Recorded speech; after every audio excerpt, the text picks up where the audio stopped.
Chers amis de la traversée, bonjour. Je suis très heureux de vous retrouver aujourd'hui. Nous continuons notre parcours de carême pour acquérir les vertus cardinales. Cette semaine, nous nous penchons sur la vertu de justice.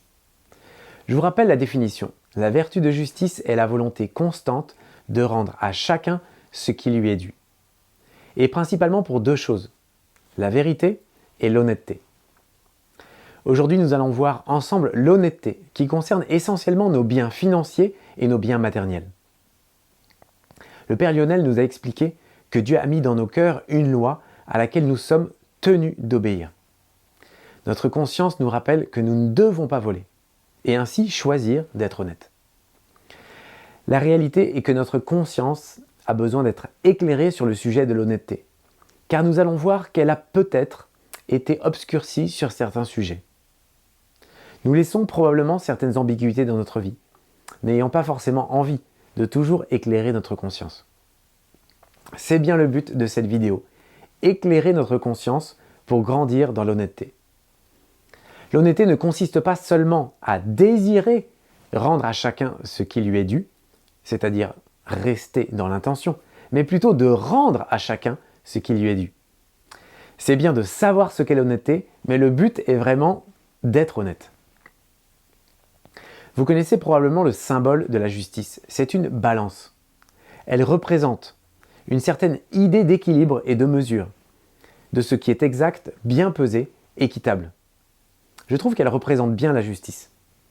Saint Paul dit aux Romains : « Rendez à chacun ce qui lui est dû. À celui-ci l'impôt, à un autre la taxe, à celui-ci le respect, à un autre l'honneur. » Notre monde est de plus en plus obsédé par les richesses, par l'argent, les biens matériels. Dans nos sociétés d'hyperconsommation, les tentations de s'enrichir de manière malhonnête sont nombreuses. Un proverbe dit que l'honnêteté dans la pauvreté vaut mieux qu'une richesse mal acquise. Les personnes les plus malheureuses, je le crois aujourd'hui dans notre monde, ne sont pas celles qui n'ont pas d'argent, mais ce sont celles qui n'ont rien d'autre que l'argent dans leur vie. Jésus nous dit en Matthieu 6, « Nul ne peut servir deux maîtres. Ou bien il haïra l'un et aimera l'autre, ou bien il s'attachera à l'un et méprisera l'autre. Vous ne pouvez pas servir à la fois Dieu et l'argent. » Parfois, sans nous en rendre compte, l'argent peut prendre peu à peu la première place dans nos cœurs, et nous devenons esclaves de nos biens matériels. Le catéchisme de l'Église catholique nous dit que l'appétit désordonné de l'argent ne manque pas de produire ses effets pervers. En effet, l'argent, sous son aspect séduisant, peut nous rendre malheureux. Jésus désire que nous soyons honnêtes en toutes choses. C'est ce qui plaît à Dieu et c'est ce qui nous donne la paix. Le 7e commandement, « Tu ne voleras pas », nous demande d'exercer la vertu de justice, nous dit le catéchisme, et demande, en vue du bien commun, le respect de la destination universelle des biens et du droit de propriété privée. C'est pourquoi je vous propose deux parties pour cette vidéo, la propriété privée des biens et leur destination universelle. Tout d'abord, concentrons-nous sur cette question de la propriété privée des biens. Il est légitime que chacun puisse s'approprier des biens, afin de subvenir à ses besoins, de gagner en liberté et en autonomie. Mais nous ne pouvons en aucun cas usurper le bien d'autrui. J'imagine que parmi ceux qui regardent cette vidéo, il n'y a aucun braqueur de banque ou de bijouterie. En revanche, il y a peut-être des personnes qui téléchargent des films illégalement, par exemple. La parole de Dieu est claire. Tu ne voleras pas. C'est d'ailleurs une parole qui revient fréquemment dans le Deutéronome, dans le livre de l'Exode ou en Saint Matthieu au chapitre 19, quand Jésus dit « Tu ne commettras pas de vol ». Dans cette première partie, je voudrais voir 3 sous-parties, 3 lieux de croissance. Premier lieu de croissance que je vous propose aujourd'hui, supprimer tout type de vol. Je vous donne un petit exemple personnel au sujet du téléchargement illégal. J'ai fait partie d'une école d'ingénieurs avec une spécialisation électronique et informatique. Dans l'école, tout le monde téléchargeait illégalement des logiciels, des jeux, des musiques, des films, des livres. C'était simplement impensable qu'un étudiant en informatique paye le moindre centime pour tout cela. J'ai ensuite travaillé dans une grande entreprise qui faisait partie des leaders mondiaux en serveurs informatiques. Et bien là-bas aussi c'était la même chose. Alors qu'on vendait des logiciels très chers pour notre usage personnel, tout était téléchargé, copié, partagé aux confrères. Il a fallu que je sorte de cet univers informatique pour que ma conscience s'éclaire et que je réalise que tous ces comportements étaient du vol.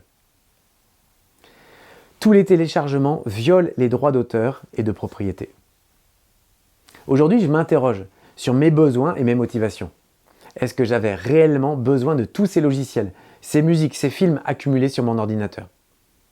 Est-ce que je n'ai pas alimenté un besoin de sécurité en moi? Au travail, il y avait aussi pas mal d'habitudes qui me semblaient pas si graves parce que tout le monde le faisait. Nous pouvons nous interroger.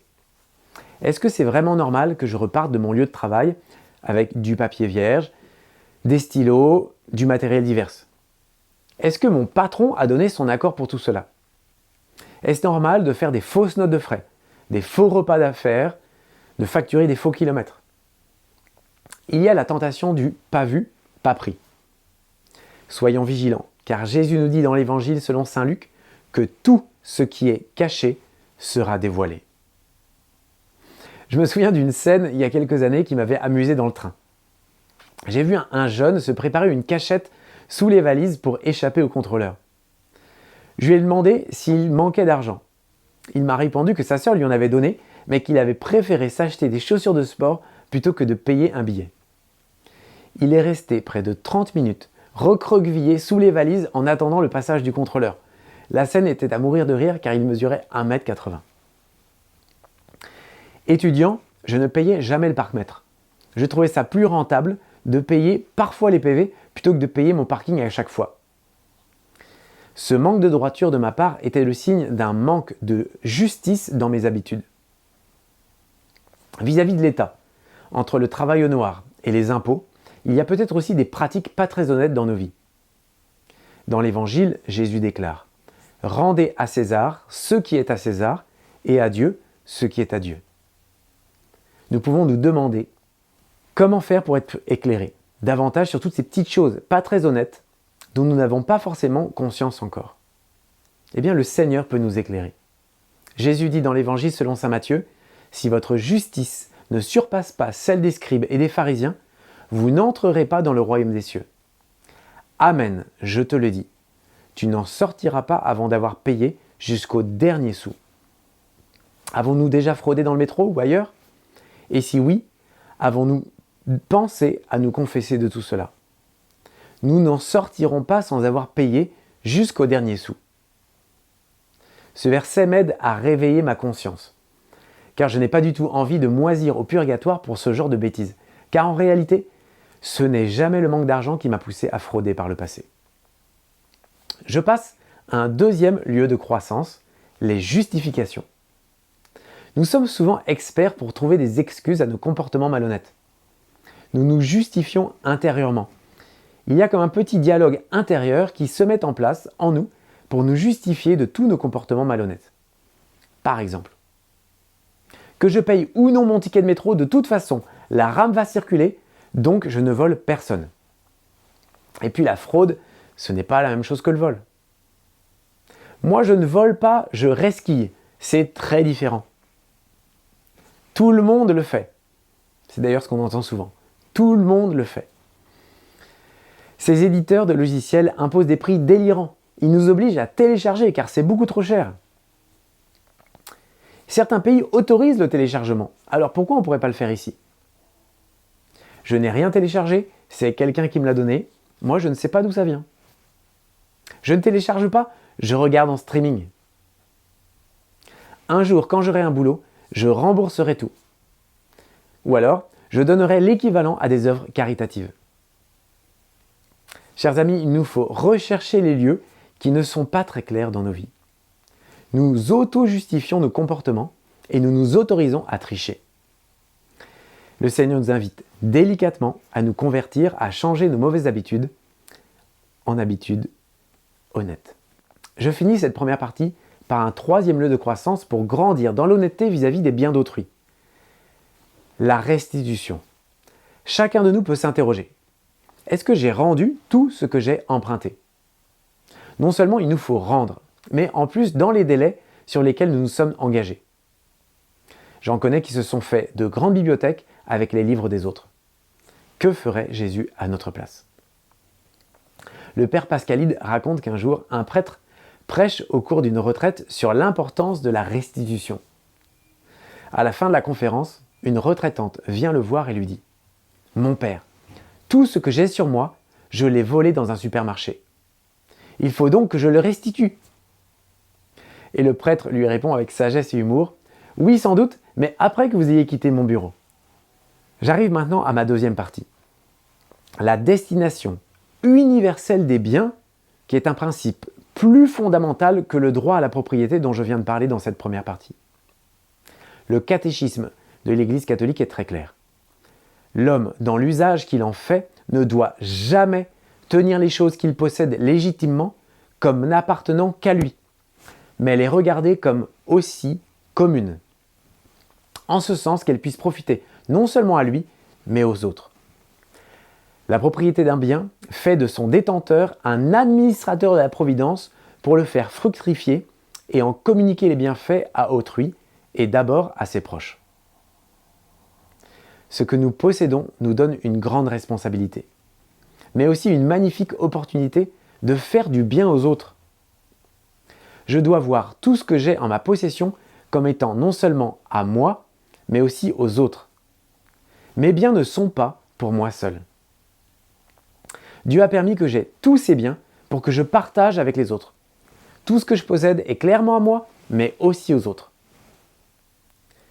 Saint Jean Chrysostome écrit « Ne pas faire participer les pauvres à ses propres biens, c'est les voler et leur enlever la vie. Ce ne sont pas nos biens que nous détenons, mais les leurs.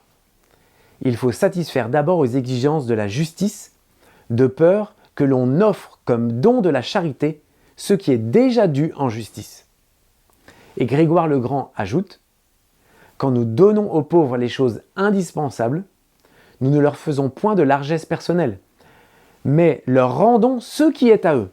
Nous remplissons bien plus un devoir de justice que nous n'accomplissons un acte de charité. » Ainsi, quand nous partageons avec ceux qui sont dans le besoin, ce n'est pas d'abord de la charité, mais c'est de la justice. Pour finir, chacun de nous peut s'interroger. Comment puis-je partager tout ce que j'ai reçu?